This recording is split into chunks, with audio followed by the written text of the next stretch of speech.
औज़ुबिल्लाहिमिनश्शैतानिर्रजीम बिस्मिल्लाहिर्रहमानिर्रहीम रब्बिश्रह ली सदरी वयस्सिर ली अमरी वहलुल उक़दतम मिन लिसानी यफ़क़हू क़ौली रब्बी यस्सिर वला तुअस्सिर वतम्मिम बिल खैर।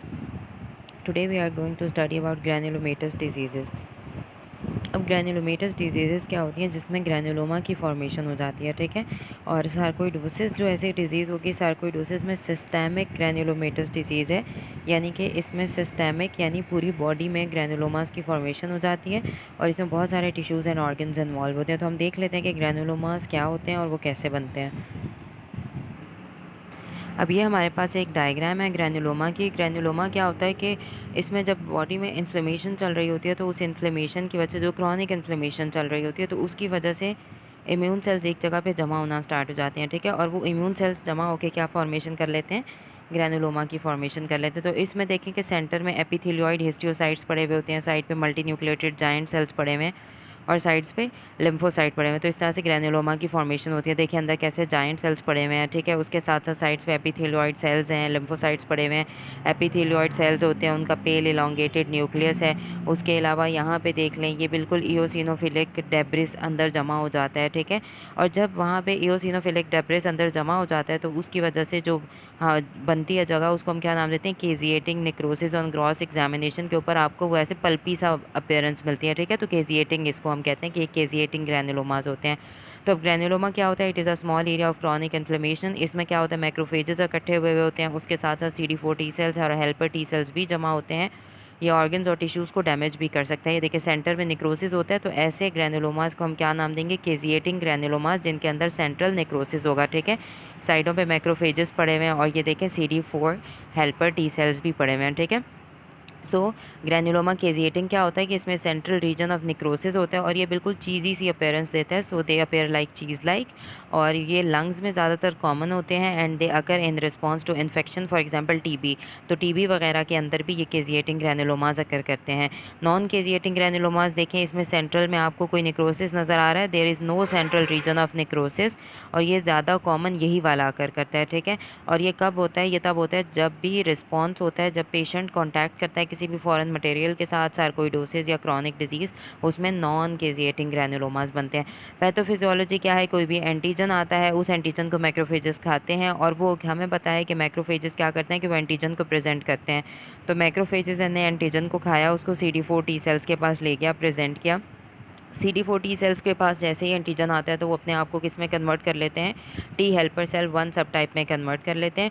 अब ये T हेल्पर सेल 1 जो होंगे वो इंटरल्यूकिन 2 सेक्रीट करेंगे, इंटरफेरॉन गामा को सेक्रीट करेंगे, और इन सारी चीज़ों की वजह से क्या होता है, T सेल की प्रोलिफरेशन होती है और उसकी वजह से मैक्रोफेज एक्टिवेट हो जाते हैं।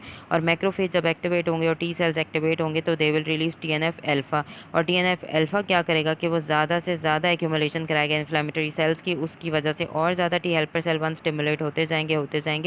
और इन सब की स्टिमुलेशन की वजह से अल्टीमेटली क्या होता है कि सारी चीज़ें स्टिमुलेट होती हैं, इम्यून सिस्टम स्टिमुलेट होता है, सारे के सारे सेल्स जमा होना स्टार्ट हो जाते हैं, इम्यून सेल्स, और इस तरह से एक ग्रैनुलोमा की फॉर्मेशन हो जाती है। और ये कब होता है कि जब बॉडी के अंदर कोई ऐसा फॉरेन मटेरियल आए जिसको बॉडी रिमूव नहीं कर पाती, तो बॉडी क्या करने के लिए उसके इर्द गिर्द एक वो शील्ड सी बना देती है ताकि वो पूरी बॉडी में ना फैल सके, ठीक है। तो इस तरह से शील्ड सी बन जाती है ग्रैनुलोमास में। अब सार्कोइडोसिस में जो क्लिनिकल प्रेजेंटेशन है, यानी क्लिनिकली आपको पेशेंट में क्या क्या चीज़ें नज़र आएंगी, इसमें जो सबसे कॉमन है बायलैटरल हाइलर लिम्फेडेनोपैथी, यानी कि अगर ये लंग्स हैं और ये लंग्स का हाइलम है तो इसमें दोनों तरफ यहाँ पे लिम्फ नोड्स जो हैं वो आपको एनलार्ज नज़र आएंगे और लंग के पैरेन्काइमा की इन्वॉल्वमेंट हो जाएगी। उसके अलावा आई की इन्वॉल्वमेंट होती है और स्किन की इन्वॉल्वमेंट होगी, ठीक है। और कुछ और डिजीज़ भी होती हैं, उसमें भी मतलब इसमें नॉन केजिएटिंग ग्रैनुलोमास बन रहे हैं। और कौन सी डिजीज़ में नॉन केजिएटिंग ग्रैनुलोमास बनते हैं, mycobacterial fungal infections and berylliosis में। सार्कोइडोसिस जो है वो यूजली अकर करता है younger than 40 years of age के अंदर अकर करता है पेशेंट्स के अंदर, और कुछ स्पेसिफिक एरियाज़ हैं जिसमें इसकी प्रिवेलेंस है। पैथोजेनेसिस जैसा कि हमने डायग्राम देखी थी उसमें हमें चीज़ें क्लियर हो जानी चाहिए कि इसमें क्या होता है कि डिसऑर्डर्ड इम्यून रेगुलेशन है in genetically predisposed individuals, this is the key word और की लाइन जो आपने याद रखनी है। एक तो जो जेनेटिकली प्रीडिस्पोज्ड इंडिविजुअल्स में होगा, और क्या होगा, डिसऑर्डर्ड इम्यून रेगुलेशन, यानी इम्यून रेगुलेशन डिसऑर्डर्ड हो गई है, ठीक है। और ये बेसिकली एक इम्यूनोलॉजिकल एबनॉर्मेलिटी है and it is in response to an unidentified antigen. कोई एंटीजन आता है और वो आगे फर्दर इम्यून सेल्स को स्टिमुलेट करता है। तो ऐसा क्या होता है कि ग्रैन्युलोमा की फॉर्मेशन होती है। ग्रैन्युलोमा की पैथोजेनेसिस मैंने आपको उस डायग्राम में बता दी है। इसमें क्या होता है कि इंट्रा एल्वुलर और जो इंटरस्टिशियम होता है, यानी कि एल्वोलाई के अंदर और एल्वोलाई के बीच में जो इंटरस्टिशियम है, इसके अंदर क्या होता है कि CD4 टी सेल्स, सारे CD4 टी सेल्स यहाँ एक्यूमुलेट होना स्टार्ट हो जाते हैं। और CD4 टू CD8 रेशो 5:1 होता है, यानी कि CD4 टी सेल्स ज़्यादा होते हैं। और हमें पता है कि CD4 टी सेल्स डिफरेंट तरह के साइटोकाइंस और आगे वो फर्दर प्रोलिफरेशन करते हैं और वो सारी चीज़ें जो इन्फ्लेमेशन की होती हैं वो करवाएंगे, ठीक है। अब क्या ख्याल है कि जब टी सेल स्टिमुलेट होंगे तो T cell T helper cell 1 में कन्वर्ट हो जाएंगे और उनसे साइटोकाइन रिलीज़ होंगे, इंटरल्यूकिन 2, इंटरफेरॉन गैमा। और ये साइटोकाइन क्या करते हैं, ये फर्दर टी सेल की एक्सपेंशन कराते हैं और मैक्रोफेज की एक्टिवेशन कराते हैं, यानी कि इंटरफेरॉन गैमा मैक्रोफेज की एक्टिवेशन कराएगा और इंटरल्यूकिन 2 क्या कराएगा कि ये टी सेल्स की एक्सपेंशन कराएगा। उसके अलावा और भी बहुत सारे साइटोकाइंस रिलीज़ होना स्टार्ट हो जाते हैं, interleukin 8, TNF, macrophage inflammatory protein 1 alpha. और स्पेसिफिकली जो है ना, इन चीज़ों में TNF जो है वो पर्टिकुलरली इसके एक्टिवेटेड जो एल्वोलाई के अंदर जो मैक्रोफेजेस यहाँ पे जो पड़े होते हैं ना, उनके अंदर से ज़्यादातर जो साइटोकाइन मोस्ट प्रोमिनेंट रिलीज़ होता है वो होता है TNF। तो TNF की कंसनट्रेशन जब आप ब्रोंको एल्वुलर लेवाज कराते हो पेशेंट का, यानी कि ये फॉर एग्जांपल ब्रोंका है, आप लेवाज कराते हो और इसमें से डिफरेंट तरह का जो फ्लूइड है वो आप जमा करते हो या जो सेल्स जमा करते हो, तो उसमें आपको ब्रोंको एल्वुलर फ्लूइड में आपको TNF के लेवल ज़्यादा अगर मिले तो वो सजेस्टिव होता है कि कितनी डिज़ीज़ की एक्टिविटी है या डिज़ीज़ किस हद तक प्रोग्रेस कर चुकी है, ठीक है। और क्या चीज़ चल रही होती है सार्कोइडोसिस में, इम्पेयर्ड डेंड्रिटिक सेल फंक्शन, यानी कि जो डेंड्रिटिक सेल्स होते हैं एंटीजन प्रेजेंटिंग, क्योंकि हमने बताया है कि ये जो डिज़ीज़ होती है ये आई को इफेक्ट करती है, ये लंग्स को इफेक्ट करती है, कि स्किन को इफेक्ट करेगी। तो स्किन में क्या होगा कि इम्पेयर्ड डेंड्रिटिक सेल का फंक्शन इम्पेयर हो जाएगा, ठीक है। उसके अलावा सिस्टमिक इम्यूनोलॉजिकल एबनॉर्मेलिटीज़ भी होंगी, यानी कि पूरी बॉडी में भी एबनॉर्मेलिटीज़ एग्जिस्ट करेंगी, ठीक है। और energy through the common skin, यानी कि एनर्जी का क्या मतलब होता है, एनर्जी का मतलब होता है कि एक disordered immune response to the skin test antigens, ठीक है। तो आप क्या करते हो कि आप स्किन का टेस्ट भी करवा सकते हो जिसमें आप एंटीजन डाल सकते हो, जैसे कैंटीडा और TB के जो प्योरीफाइड प्रोटीन डेरिवेटिव एंटीजन होते हैं वो आप डाल सकते हो, ठीक है। तो वो आपको जब आप वो इंजेक्ट करते हो ना पेशेंट की स्किन में, तो उसके ख़िलाफ़ जो सार्कोइडोसिस का पेशेंट होगा उसकी बॉडी रिएक्ट करेगी, ठीक है। उसके अलावा पॉलीक्लोनल हाइपोगैमाग्लोबुलिनीमिया भी होगा पेशेंट में, ठीक है। और ये किसकी रिप्रेजेंटेशन होती है, इसका मतलब है कि टी सेल की डिसरेगुलेशन है, ठीक है। कि टी सेल की डिसरेगुलेशन है, उसकी वजह से बी सेल्स भी डिसरेगुलेट होंगे। जब बी सेल डिसरेगुलेट होंगे तो पॉलीक्लोनल हाइपर गैमा ग्लोबुलिनीमिया हो जाएगा, ठीक है। उसके अलावा क्या है कि ये फेमिलियल अक्रेंस भी होती है और HLA1 और HLA-A1 और B8 वगैरह इसमें जो है वो उनका भी रोल होता है, ठीक है। अब जो है मॉर्फोलॉजी आप देख लें कि every organ, approximately every organ of body is involve in sarcoidosis. और पूरी बॉडी में जो ग्रैन्युलोमास बनते हैं दे आर नॉन नेक्रोटाइजिंग ग्रैन्युलोमास। आपने याद रखना है कि उसका सेंट्रल केसिएटिंग नेक्रोसिस एब्सेंट होता है, ठीक है। और ग्रैन्युलोमा आपको पता है क्या होता है, ग्रैन्युलोमा में क्लस्टर होते हैं, एपिथेलियोइड मैक्रोफेजेस होते हैं। एपिथेलियोइड, ऑइड का वर्ड जब OID का ऑइड का वर्ड आ जाए इसका मतलब है कि लाइक, यानी कि एपिथेलियल लाइक मैक्रोफेजेस होते हैं। और उसके साथ साथ अंदर जाइंट सेल भी पड़े हुए होते हैं। ये सारा हंटर में केसिएटिक नेक्रोसिस जो है वो एग्जिस्ट करता है कुछ ग्रैन्युलोमास में, लेकिन इसमें नहीं होगा। सार्कोइडोसिस में सेंट्रल नेक्रोसिस इज़ एब्सेंट, ठीक है। अब जैसे जैसे वो ग्रैन्युलोमा क्रॉनिक होगा, काफ़ी टाइम से पड़ा होगा, जितनी ज़्यादा इन्फ्लेमेशन होगी वहाँ फाइब्रोसिस होगी, तो वहाँ पे क्या होगा कि इस ग्रैन्युलोमा के इर्द गिर्द फाइब्रस रिम्स बनना स्टार्ट हो जाती है, यानी कि फाइब्रोसिस स्टार्ट हो जाता है और उसकी वजह से हाईलाइन फाइब्रस स्कार्स की फॉर्मेशन हो जाती है, ठीक है। देख लें इसमें नॉन केजिएटिंग सार्कोइडल ग्रैन्युलोमास होते हैं, और जो नॉन केजिएटिंग ग्रैन्युलोमास ये पड़े हुए हैं ना, इनको हम क्या नाम देते हैं, ये नॉन केजिएटिंग ग्रैन्युलोमास होते हैं, इनको हम क्या नाम देंगे, सार्कोइड ग्रैन्युलोमास, ठीक है। यहाँ पे ये देखें सार्कोइड ग्रैन्युलोमास, ये सारे ग्रैन्युलोमास हैं। आपको कहीं नेक्रोसिस नज़र आ रहा है, केजिएटिंग नेक्रोसिस नहीं नज़र आ रहा है, ठीक है। उसके अलावा बहुत सारे मल्टी न्यूक्लिएटेड जायंट सेल्स भी आपको नज़र आएंगे। ये देखें ये मल्टी न्यूक्लिएटेड जायंट सेल्स भी पड़े हुए हैं, जिसमें यानी कि देखिए बड़े बड़े जायंट सेल्स हैं और इसमें कितने ज़्यादा न्यूक्लियाई आपको पर्पल पर्पल नज़र आ रहे हैं। उसके अलावा लैमिनेटेड, लैमिनेटेड का मतलब है कि ऐसे लैमिनेटेड कंक्रीशन सी भी पड़ी हुई होती हैं और उनमें क्या होता है, कैल्शियम और प्रोटीन होता है। तो ऐसी लैमिनेटेड कंक्रीशंस जिसमें कैल्शियम और प्रोटीन होता है उसको क्या नाम देते हैं, शॉमन बॉडीज़। और स्टीलेट इंक्लूजन जो होती हैं, यानी कि जो ऐसे स्टीलेट सी इंक्लूजन्स पड़ी हुई होती हैं, उनको आप क्या नाम दोगे, एस्टेरॉयड बॉडीज़। और ये एस्टेरॉयड बॉडीज़ जायंट सेल के अंदर मौजूद होती हैं इन 60% ऑफ ग्रैन्युलोमास, राइट। तो आपने ये 2 चीज़ें याद रखनी हैं।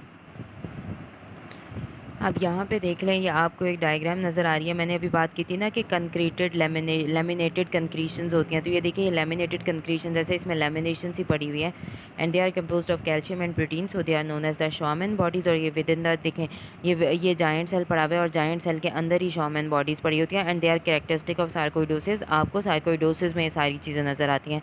ये दूसरी देखें, एस्टेरॉयड बॉडीज़ हैं जिनमें स्टीलेट इंक्लूजन्स हैं, ठीक है। तो स्टीलेट इंक्लूजन्स होती हैं, इनको हम नाम देते हैं asteroid bodies, and they are also seen in sarcoidosis. और एक बात आपने और याद रखनी है कि सार्कोइडोसिस में नॉन केजिएटिंग ग्रैन्युलोमास होते हैं। These are look the how beautiful these are looking, right.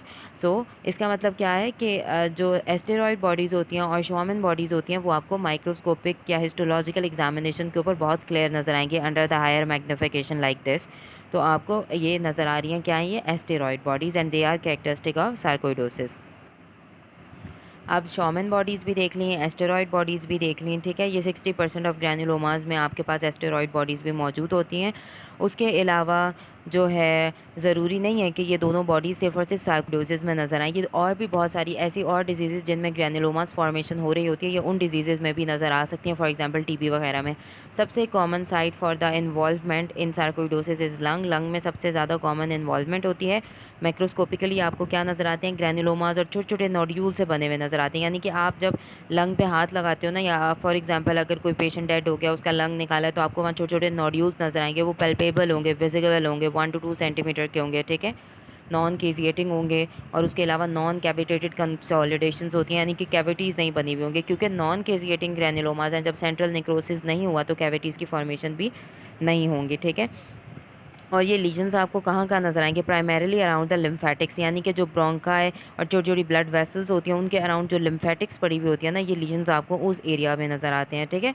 यानी कि अराउंड द लिम्फेटिक्स नज़र आते हैं। उसके अलावा आपको एल्बुलाई में भी ये लीजन्स नज़र आएंगे, और प्लूरा की इन्वॉल्वमेंट, यानी कि ये लंग है और ये लंग की जो कवरिंग होती है प्लूरा, उसकी इन्वॉल्वमेंट भी बहुत कॉमन होती है, ठीक है।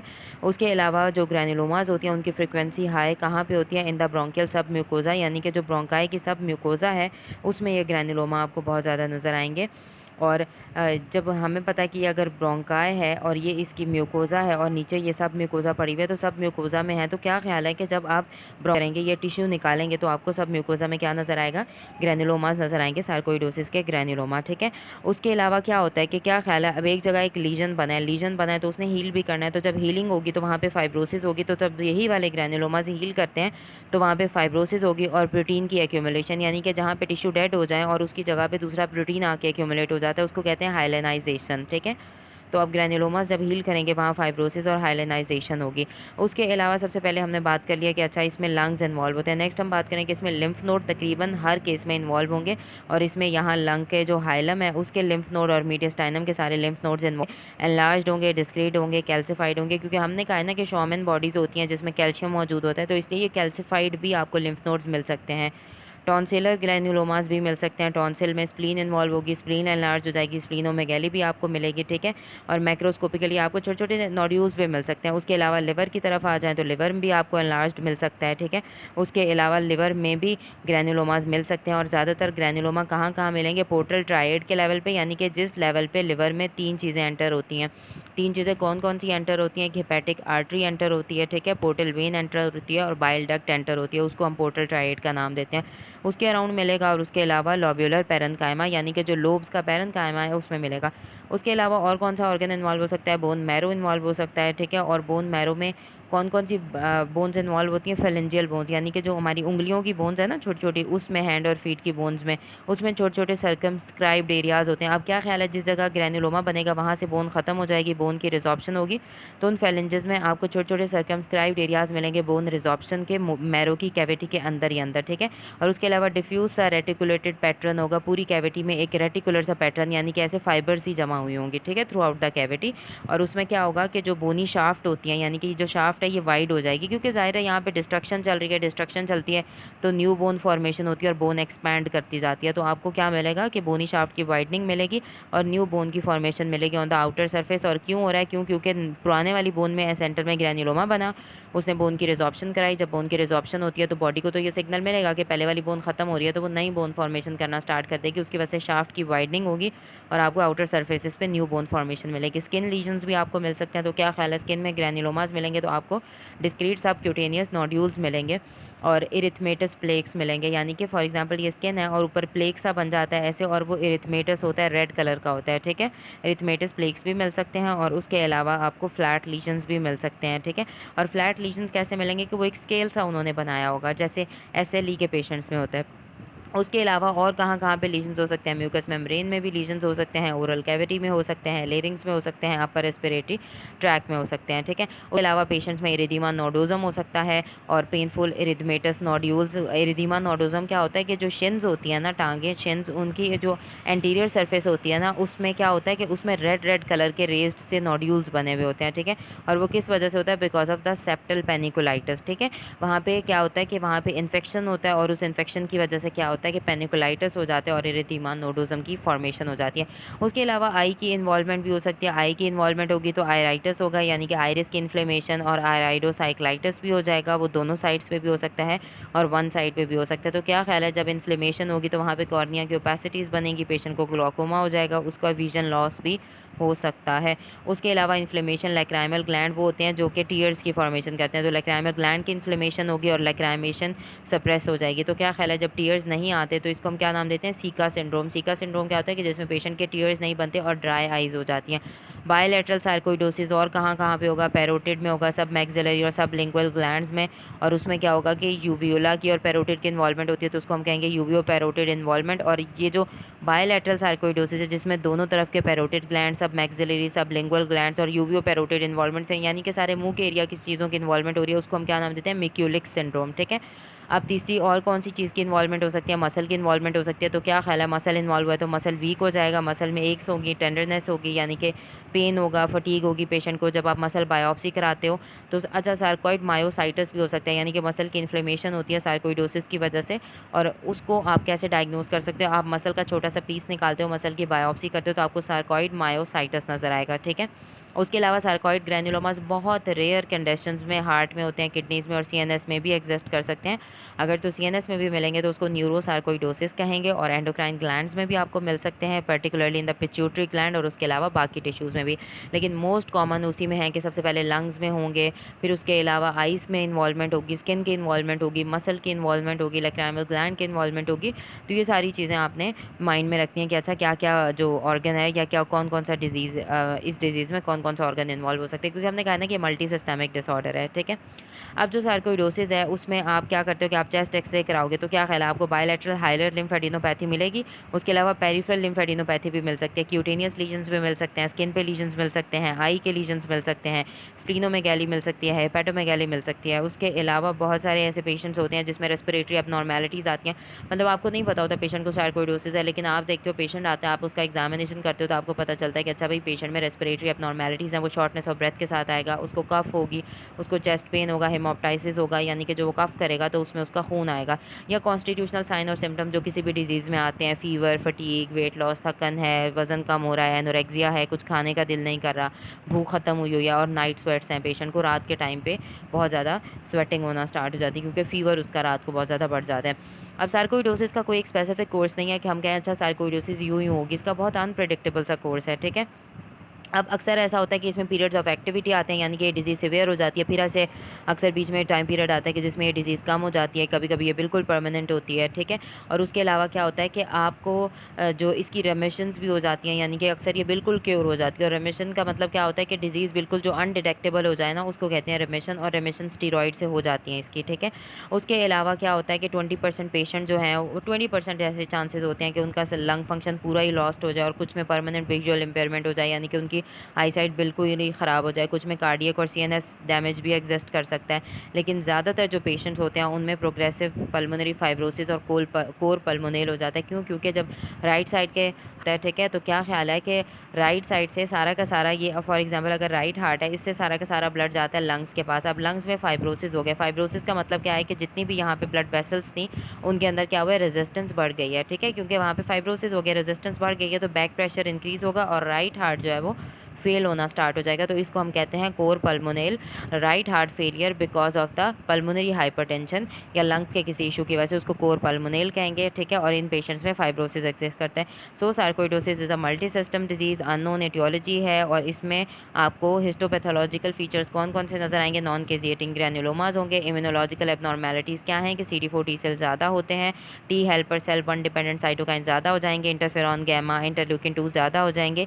क्लिनिकल मैनिफेस्टेशन क्या होगी? लिम्फ नोड की एनलार्जमेंट होगी, आई की इन्वॉल्वमेंट होगी, जिसको आप सीका सिंड्रोम का नाम देते हैं कि patient has dry eyes, iritis, iridocyclitis, skin lesions are erythema nodosum, और विजरल लीजन्स यानी कि विजरास के कौन कौन से लीजन्स होते हैं? लिवर का लीजन होता है, स्किन लिवर में हेपेटोमेगैली हो जाती है, स्किन में भी आपको ग्रैन्युलोमास नज़र आते हैं, बोन मैरो की इन्वॉल्वमेंट हो जाती है। सारी चीज़ें हमने पढ़ ली हैं, ठीक है। लंग इन्वॉल्वमेंट 90% केसेस में होती है, और इसमें ग्रैन्युलोमास की फॉर्मेशन होती है, जिसमें हमने पढ़ा था कि बायलैटरल हायरल लिम्फेडेनोपैथी, मेडिस्टाइनल लिम्फेडेनोपैथी और इंटरस्टिशियल फाइब्रोसिस के इंटरस्टिशियम के अंदर जब ये ग्रैन्युलोमास बनते हैं तो ये फाइब्रोसिस कराते हैं। अब देखिए कोइडोसिस में approximately every organ of the body is involve. अब इसमें ये देखिए लंग्स में लिम्फ नोड एनलार्ज नज़र आ रहे हैं, और क्या ख्याल है वहाँ पे ग्रैन्युलोमास बनेंगे तो वहाँ पे स्कारिंग भी हो जाती है, फाइब्रोसिस भी हो जाती है। आइज़ की इन्वॉल्वमेंट होती है, dry eyes, blurry vision, lymph node enlarge होते हैं। लंग की इन्वॉल्वमेंट होती है जिसकी वजह से कफ आती है पेशेंट को। हार्ट की इन्वॉल्वमेंट हो सकती है, बहुत रेयर होती है। लिवर और स्प्लीन की इन्वॉल्वमेंट होती है। जॉइंट्स की इन्वॉल्वमेंट होती है, पेन होता है, आर्थराइटिस होता है, नी की स्वेलिंग हो जाती है। स्किन पे देखें रेड रेड रैशेस नज़र आ रहे हैं, ल्यूपस परनियो, एरिदीमा नोडोजम, और बैक पे भी स्किन लीजन्स होते हैं और सबक्यूटेनियस नोड्यूल्स भी होते हैं, ठीक है। तो ये देखें ये एरिदीमा नोडोजम जो शिन के आगे बिल्कुल जो पेनफुल से नोड्यूल्स बन जाते हैं उसको एरिदीमा नोडोजम कहते हैं, और ग्रैन्युलोमा की फॉर्मेशन होती है, और ये ज़्यादातर लंग्स में कराता है लिम्फेडेनोपैथी। तो ये देखें लार्ज लिम्फ नोड्स हैं और लंग में स्कारिंग हुई हुई है, ग्रैन्युलोमास की फॉर्मेशन है। और जो है मोस्ट कॉमन मैनिफेस्टेशन क्या है कि आप लंग के सिम्टम्स आपको नज़र आते हैं और लंग की इन्वॉल्वमेंट पेशेंट में चल रही होती है, ठीक है। This is the diagram. इसमें ये देखें ये आपको नज़र आ रहे हैं कि पेनफुल सबक्यूटेनियस नोड्यूल्स हैं शिन के एंटीरियर सरफेस के ऊपर, and they are red and painful. इसको हम नाम देते हैं इरिदीमा नोडोजम का, ठीक है।